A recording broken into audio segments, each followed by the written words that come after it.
Okay, so just take a look at your phone for a second. It's Wednesday, February 4th, 2026. And if you've been following the news at all, you know exactly what that means. Yeah. We are in the photo finish Oh, zone. we are way past the photo finish. We're in the holding your breath and hoping phase. Exactly. We are less than 48 hours away from the opening ceremony of the Olympic Winter Games. And, usually 2 days out, the whole conversation is about medal predictions or who's carrying the flag. Sure. Fun stuff. And we'll get to that. But with these games, the Milano Cortina 2026 games, the vibe is, it's different. It feels less like a polished gala and more like a college student sprinting to the printer at 11:59 p.m. to hand in their thesis. That's a very generous way to put it. I was going to Yeah. say it feels like a construction site where the guests are arriving while the cement is still wet. So that's our mission for this deep dive. We are looking at the return of the Winter Games to Italy, which should be this beautiful homecoming moment. But we're digging into the reality of this unique dual city experiment, the absolute chaos of the last minute preps, and the heavy hitters, both new sports and old legends, that are just trying to ignore all the noise. And if you look at the source material we have today, from the IOC technical manuals to the local Italian press, there's this massive disconnect. The official theme is harmony, but the reality on the ground, it's fragmented, it's stressed, and, well, it's fascinating. Let's start with that fragmentation, because the name Milano Cortina sounds like it's one place, or maybe a fancy pasta dish, but geographically this is pretty wild. It's completely spread out. I mean, you almost have to get a map out to understand it. Usually a Winter Olympics tries to be compact. You've got your hub city and maybe a mountain cluster an hour Oh, away. and everything's contained. This is a sprawling regional takeover. You have Milan, the big urban hub, and then you have Cortina d'Ampezzo, which is deep in the Dolomites. And these are not exactly next door neighbors. No, not at all. We're talking about roughly 400 kilometers between them. Okay. There's a 5-hour drive, maybe more. And it's not even just those two. The events are scattered across, I think, 22,000 square kilometers. You've got venues in Verona, Val di Fiemme, Livigno. So hold on. If I'm an athlete, say a downhill skier in Cortina, am I even going to see the ice hockey players over in Milan? Probably not until the closing ceremony, if at all. And that's the whole cluster concept they're using. They've basically made these independent mini-Olympics in each region. So the sources talk about these totally separate Olympic villages for each cluster. So the whole experience for the athletes is going to be siloed. Totally silent. You're in your bubble, surrounded by people from your specific sport, instead of that big, melting pot experience we usually see. Which has to put a massive amount of pressure on the infrastructure that's supposed to connect all these bubbles. I know a big part of the bid was about modernizing the rail lines. Did that happen? Well, that's part of the photo finish we mentioned. The rail upgrades were a huge selling point. Sustainability, trains, not cars, all that. A lot of it got done, but it was an absolute race against the clock. Yeah. The real issue is that when you split the games this wide, logistics just become a nightmare. Moving security, media, officials. It's not a shuttle bus ride, it's a whole travel day. You're doubling, maybe tripling the complexity. But let's look at the bookends of the games, because the venues for the ceremonies really do highlight this split personality. We're starting in Milan this Friday, Yep, at the San Siro Stadium. which is legendary. I mean, for any European football fan, San Siro was a temple, What? but it's an open-air stadium in Milan. In February. It is going to be cold, Yeah. and that's a calculated risk they're taking. Yeah. Most recent opening ceremonies have been in covered stadiums for a reason. You control the environment. Going to San Siro is a statement. It's gritty, it's loud, it's concrete, it's very urban. They're leaning hard into the city part of the whole city and mountains theme. And then for the close on February 22nd, we just completely pivot. We go to Verona, to the Verona Arena, which is an ancient Roman amphitheater built in 30 AD. That contrast is it's wild. You go from a concrete football cathedral to a literal Roman ruin that used to host gladiator fights. It's the perfect visual for Italy, isn't it? The industrial, fashion-forward north in Milan, and then the deep historical roots in Verona. The closing ceremony is going to be much more artistic, really focus on that heritage. But again, you have to think about the logistics. Moving the entire Olympic circus to a third city just for the goodbye party. It's ambitious. Or maybe stubborn is the word. But let's get to the reason we're all actually watching. The sports. We have 110 medal events. But looking at the schedule, there is one new addition that has me genuinely confused and intrigued. Ski mountaineering. Or skimo. This is the one to watch, I'm telling you. Okay, so help me out here. I've read the summary, and it sounds kind of like hiking. Well, But on skis, why is this an Olympic sport? If you think it's just a casual hike, you are in for a serious shock. This is probably one of the most physically grueling sports on the entire winter roster. Think of it like a combination of an ultramarathon, technical climbing, and downhill racing, all done while your heart rate is redlining at 190. Okay, so what does it look like? So the athletes start at the bottom. They have these things called skins on their skis. Skins. Yeah, they're these sticky fabric strips that give them traction. And they have to just power up the mountain, sometimes up these incredibly steep gradients. That sounds absolutely miserable. Oh, that's just the cardio part. The real technical skill and where the medals are won and lost is in something called the transition. The transition. Yes, they get to a peak or a checkpoint. They have to stop, rip the skins off their skis, shove them into their racing suits, lock their boots from walk mode into ski mode, and they just dive into a crazy downhill descent. And they have to do all of that in seconds. Seconds. It's like a Formula One pit stop, but you're your own mechanic, and you're freezing, and you can't breathe. Wow. Exactly. If you fumble a clip or your skin gets stuck, you've lost. The sources are highlighting the sprint event, which is going to be pure chaos. It's short, it's fast, and the transitions are frantic. It brings this energy that's just so different from, say, the elegance of figure skating. I am definitely tuning in for the transitions. That sounds like can't miss TV. Now, on the complete opposite end of the spectrum, Yeah. from a brand new sport to a returning giant, we have to talk about ice hockey. Ah, yes. This is the big narrative for the team sports, for sure. Because the NHL is back. Finally, we haven't seen active NHL players in the Olympics since Sochi in 2014. That's a 12-year gap. That's an entire generation of superstars who have never been on this stage. Think about it. Connor McDavid, Yeah. Austin Matthews. These are guys who are in the absolute prime of their careers, arguably the best players on the planet, and they've never worn their national jersey at the Olympics.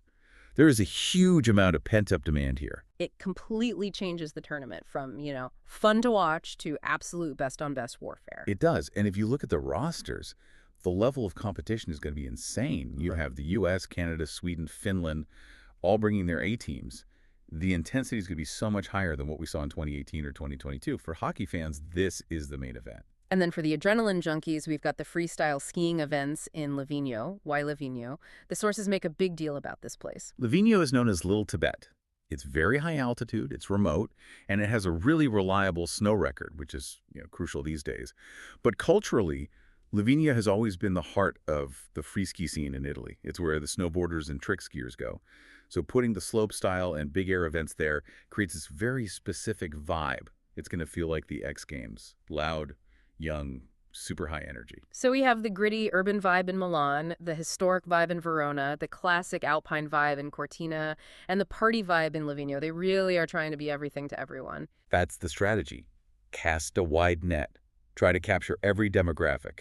But the Olympics are built on human stories, not just demographics, and we have some incredible ones brewing. We have to talk about Lindsey Vonn. The headline that surprised everyone. Surprised is putting it mildly. She's back.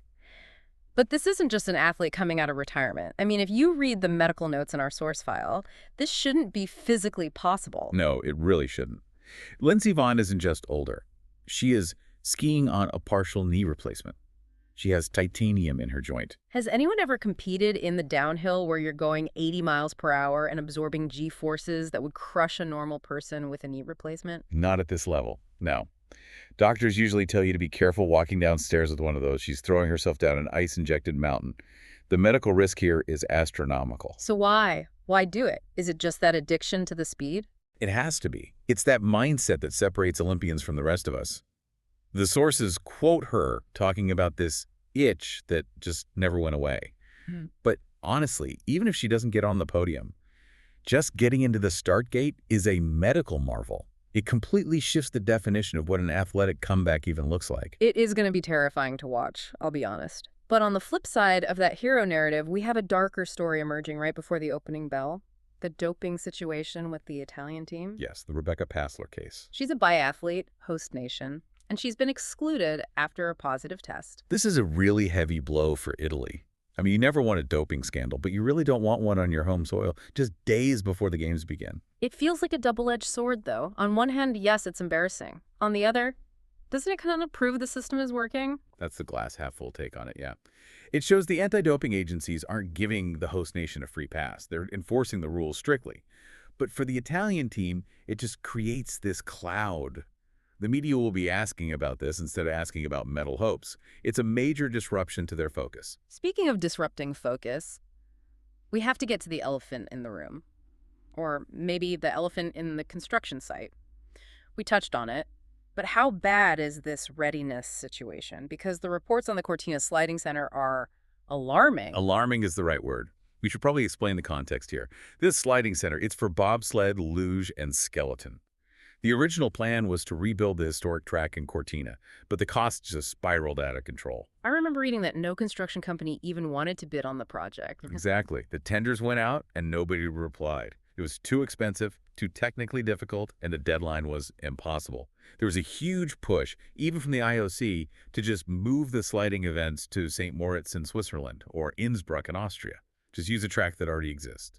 Which makes total sense, Yeah. financially, environmentally. Makes rational sense. But politically, the current Italian government was adamant. They said, no, these are Italian games. We are sliding in Italy. No. So they forced through this new plan at the absolute last minute. They've been pouring concrete all winter. And are they done? They are technically usable. But the certification process, where they test the track for safety, was incredibly rushed. Usually you want athletes testing a track a year in advance. Here, they're doing test runs while workers are probably still painting the guardrails. It's the definition of just-in-time delivery. That just feels so incredibly risky. If one thing goes wrong with the ice quality or a safety feature. Then the whole narrative of the games collapses. It's a massive, massive gamble on national pride over logistical safety. And it's not just the track. The sources mention protests in Turin and even travel advisories changing. What's the friction there? Well, Turin hosted back in 2006, so they know what the aftermath of an Olympics can look like. The protests we're seeing now are driven by a mix of environmental concerns and, frankly, economic frustration. Is it the cost? It's the cost, but it's also the environmental impact on the Alps. Snowmaking is incredibly water-intensive and energy-expensive. Building new roads and tunnels through the mountains for a 2-week event. Locals are asking, is this worth it? The cost of living in these resort towns is already pushing people out. The Olympics just accelerates that gentrification. So you have this collision between the shiny, happy harmony brand and the locals saying, hey, we can't afford to live here anymore and you're destroying the mountain. That is a harsh reality check. We see the beautiful drone shots of the mountains on TV, but we don't see the housing crisis in the village below. Precisely. And that tension is just higher this year because of all the construction delays. It makes the whole thing feel more chaotic and wasteful to the critics. Okay, that is heavy. We've got concrete drying, protesters marching, and knees held together by titanium. I need something comforting.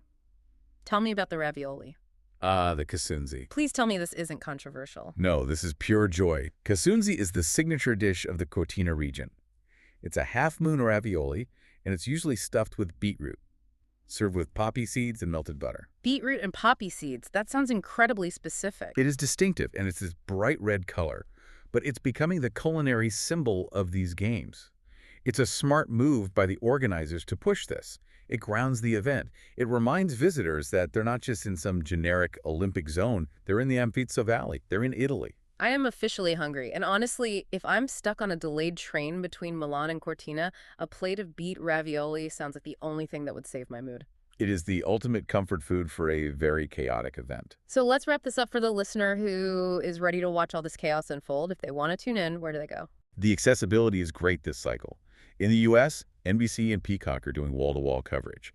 In the U.K., you've got the BBC. In Canada, it's CBC. Because of the time zone difference with Italy, they're 6 hours ahead of U.S. Eastern Time. A lot of the big live events will be in the morning for Americans.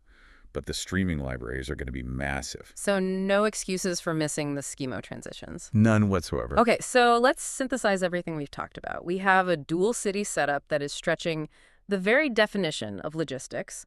We have a sporting lineup that brings the NHL stars back and introduces the lung-busting madness of ski mountaineering. And we have this backdrop of frantic construction and local resistance. It's a high-stakes gamble.